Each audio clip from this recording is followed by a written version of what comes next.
Muito bom, muito bom. E faz melhor do que muito jornalista, tá? Que sentou na cadeira há 4 anos ali, com muito mais responsabilidade. Você faz a faculdade, aprende a investigar, é uma coisa. Você fazer investigação, pesquisa, entrevista para fazer uma tese, tem uma banca de dinossauros muito mais experientes que você, esperando para pegar você na curva. Te devorar. Se você não faz o trabalho primoroso de pesquisa e investigação, você não tira, como eu tirei, 10 com louvor em todas as minhas pós-graduações.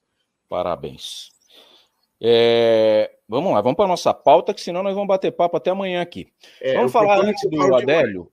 O caso Celso Daniel, para você, é uma coisa resolvida? Ou você acha que ainda você vê arestas de um crime político ali? Não, você está fazendo uma pergunta retórica, né? Não sei, depende do seu ponto de vista.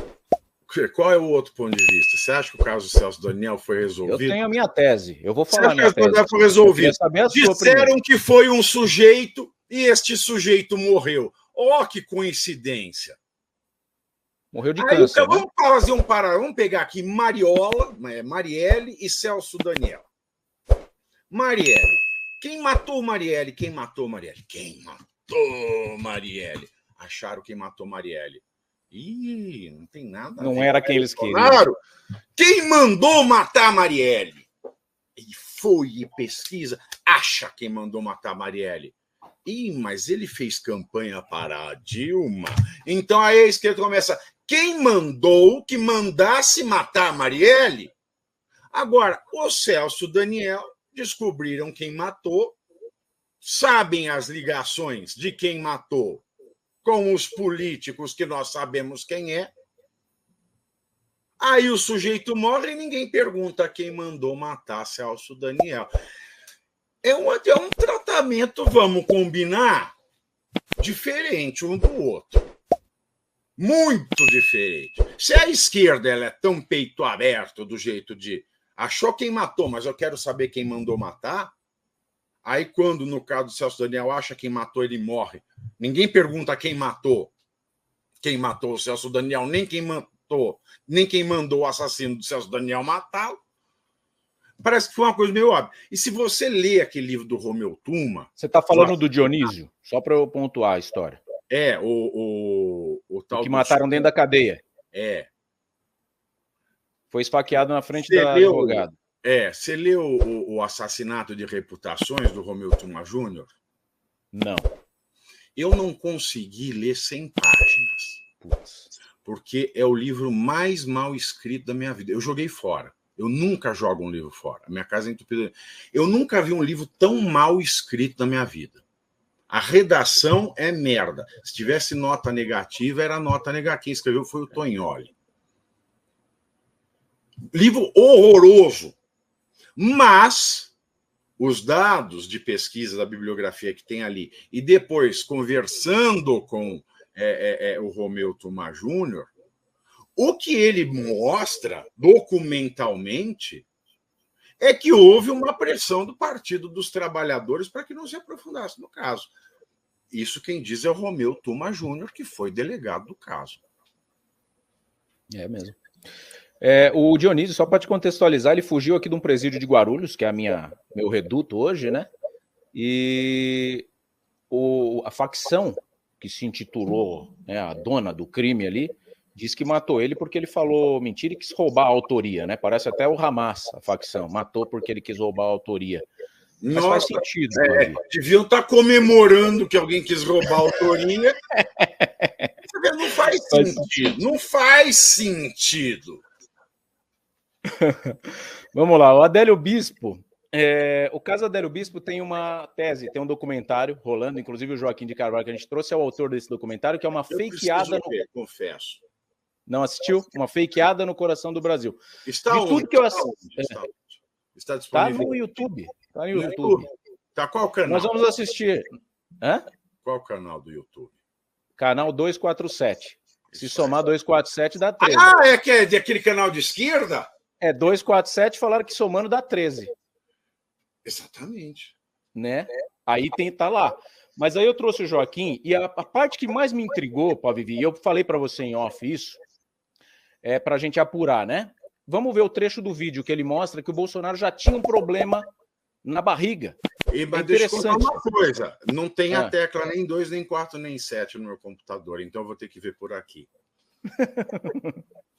Vamos ver o trechinho que o Joaquim levanta, que essa facada, na verdade, não pode não ter acontecido, a tese deles é essa, e que o Bolsonaro já tinha um problema na barriga, não se sabe qual, e a gente está aqui para isso. Não se sabe qual, é maravilhoso. Parabéns.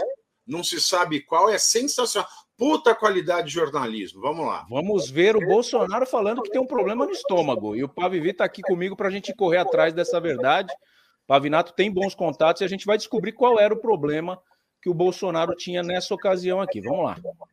Ele toma 2 remédios, tá? Que ele já estava tomando um deles para o estômago mesmo, tá? Porque você percebe que tem um antiácido, alguma coisa assim, para o estômago. Ele toma e até brinca com um fotógrafo, ela direto a ele diz assim: olha, não é Viagra, não, era um outro medicamento, não se sabe para que era o medicamento, e ele toma. Interessante, isso não é um detalhe sem importância, porque o Bolsonaro efetivamente tinha manifestado a doença anteriormente. Num congresso evangélico lá em Santa Catarina, Gideões,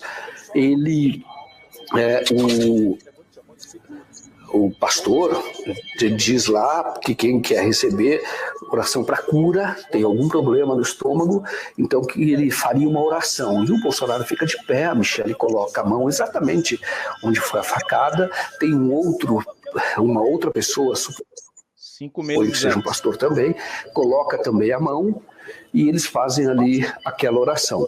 E a notícia de que o Bolsonaro, numa viagem a Cascavel, uma viagem de campanha, ele passou mal e teve que ir para o hospital. Isso pouco tempo antes, de alguns meses antes do episódio da facada. Vamos lá. Em primeiro lugar. Então, isso foi o que me chamou a atenção. De tudo que eu assisti, eu falei, realmente, isso é uma ponta sem amarrar. O que o Bolsonaro tinha, você sabe? Não sei, mas nós podemos perguntar. Vamos apurar. Vamos ao seguinte, primeiro. Se tomar Enotabs, mostra que você tem um problema no estômago, vamos combinar aqui que tomar Eno, então, nós vamos notar que quase 90% da população brasileira adulta já tem uma facada no estômago. Porque aquilo é Eno. É Eno. Depois, se isso é um documentário, quem estava falando é um jornalista, ele foi atrás do laudo? Em primeiro lugar. Esse laudo do Bolsonaro ninguém tem. Mas ele foi atrás. O que sabem é que ele foi operado por um oncologista. A cirurgia dele foi feita por um oncologista, o que eles falam no documentário. Então, mas eles falam... Eles sugerem que o Bolsonaro tinha um câncer. Mas eles não dão o nome do médico. Por que não dá o nome do médico? Então isso não é jornalismo. Que eu já vi oncologista na minha vida. Porque quando você vê alguma coisa estranha no exame, você vai ver um oncologista para fazer uma biópsia para ver se é câncer ou não. Não é porque eu fui a um oncologista que eu tenho um problema. Eu quero saber se eu tenho um problema. Então eu posso ir no oncologista, posso ir no infectologista. Eu vou ao infectologista levar exames todo mês. Por quê? Porque eu tenho HIV? Não, para justamente não ter. Ele foi ao infectologista, ele tem AIDS. Não, eu vou ao infectologista porque eu faço exames regulares de 6 em 6 meses para justamente não ter uma DST. Se eu faço um exame, por exemplo, quando você está no círculo de poder, em Brasília, uma das doenças mais comuns em políticos é úlcera no estômago. Quando se tem uma úlcera estomacal, eu não sei, você deve ter convívio com muita agenda política, mas eu trabalho com políticos desde 2007. Eu era advogado de político. Então, eu frequento Brasília, os altos escalões do poder, como advogado, desde 2007.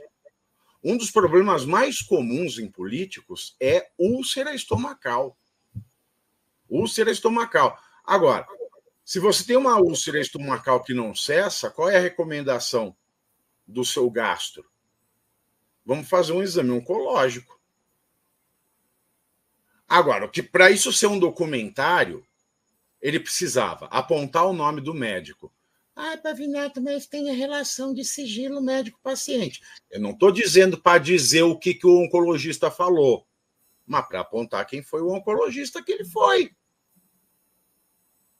Ué, se o oncologista não quis responder, não quis. Eles tentaram contato com o Bolsonaro para perguntar sobre isso? Essa é uma pergunta. Porque quando você faz o documentário de alguém vivo, a primeira coisa que você faz é mandar um rol de perguntas para essa pessoa. Isso não aparece. Então ele pega a imagem dele tomando Eno, depois ele joga para um culto evangélico em que a esposa, a Michelle Bolsonaro, está pondo a mão no estômago dele, e depois ele passa para que o Bolsonaro, uma notícia do portal Terra, que é consorciado ao lulismo, dizendo que ele foi a um oncologista. Mas tudo bem, foi um oncologista. E daí? Quem é o oncologista? Ele procurou saber?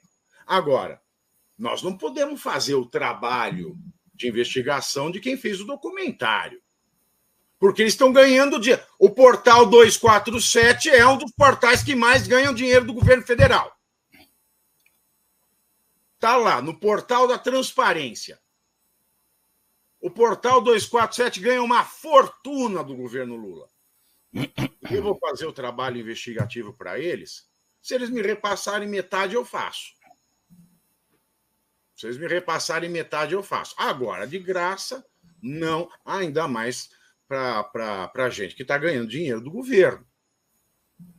Aí fica a pergunta, que eles têm que me responder. Mandaram as perguntas para o Bolsonaro, ele não respondeu, não quis responder, respondeu ou vocês não mandaram?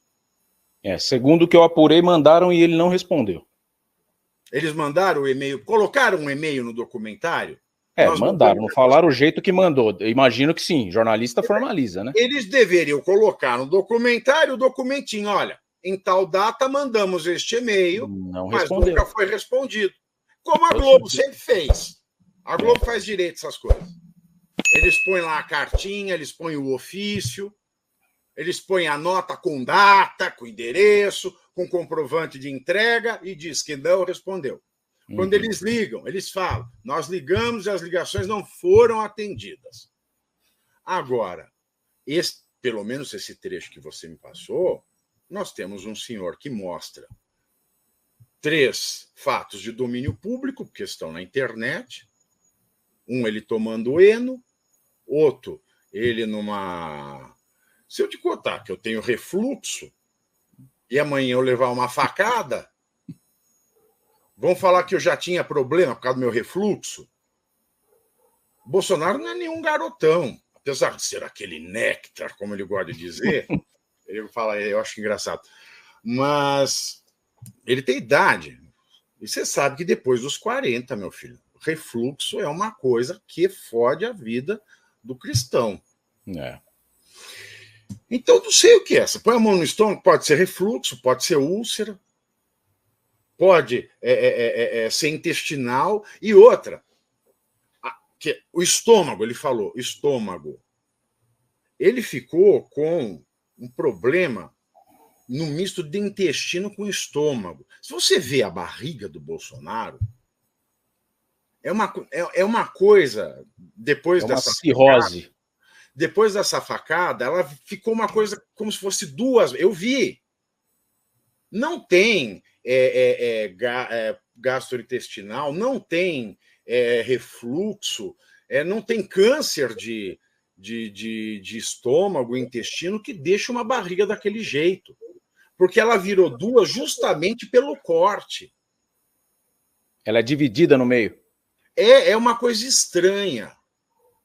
Porque por conta daquela pele mais dura que fica na cicatriz da região que divide a faca para a parte superior à parte inferior. É uma tristeza ver aquilo lá. É uma tristeza ver aquilo lá.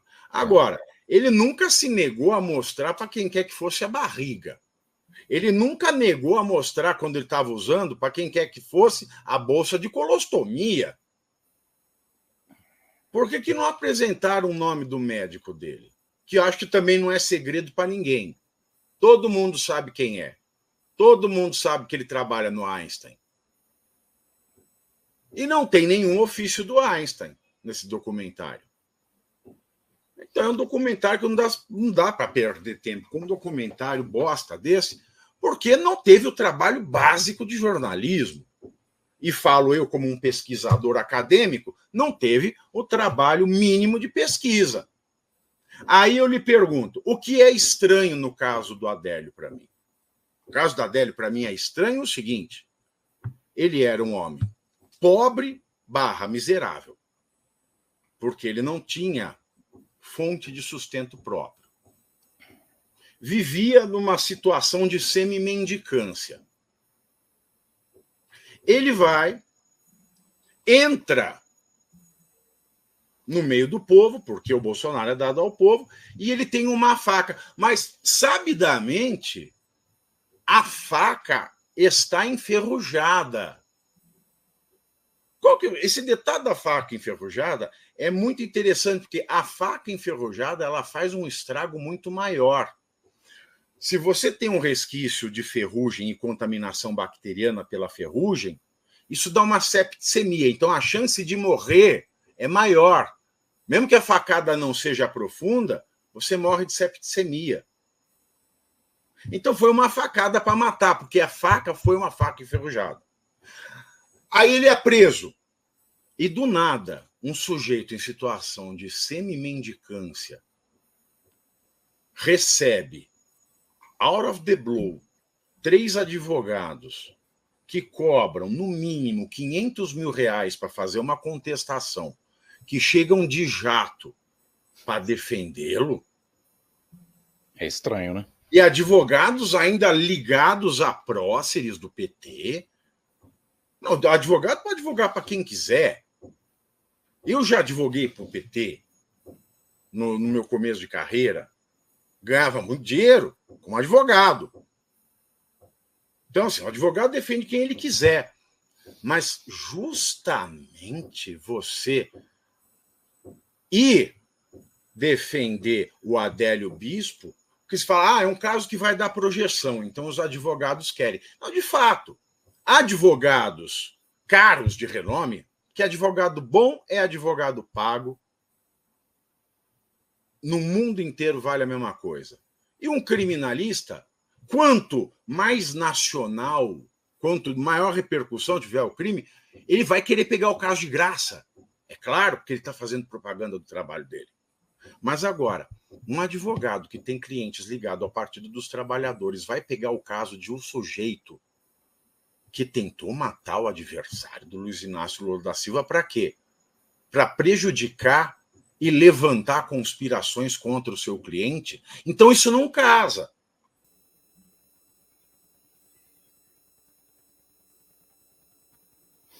Fala pessoal, meu nome é Thiago Parigiani e você está aqui prestes a ser mais um dos inscritos que querem um Brasil mais limpo. Eu sou jornalista e eu cansei dessa imprensa em crise que quer falar mal da esquerda porque recebe dinheiro, quer falar bem da direita porque tem algum interesse. Aqui você vai ouvir a verdade, nada além da verdade. Se você cansou da imprensa tendenciosa, quer um jornalista independente, conservador, que vai falar a favor de um novo Brasil, de um Brasil mais limpo, eu convido você a se inscrever e mais, ser um patrono aqui desse canal para você apoiar a nossa independência editorial. Aqui você vai ter a verdade, nada além da verdade. Se inscreva nesse canal e venha comigo para uma nova jornada de um Brasil muito mais limpo, justo e transparente. Thiago Parigiani, jornalista, me siga, vai ser uma honra ter você aqui no nosso canal Brasil Inteligente.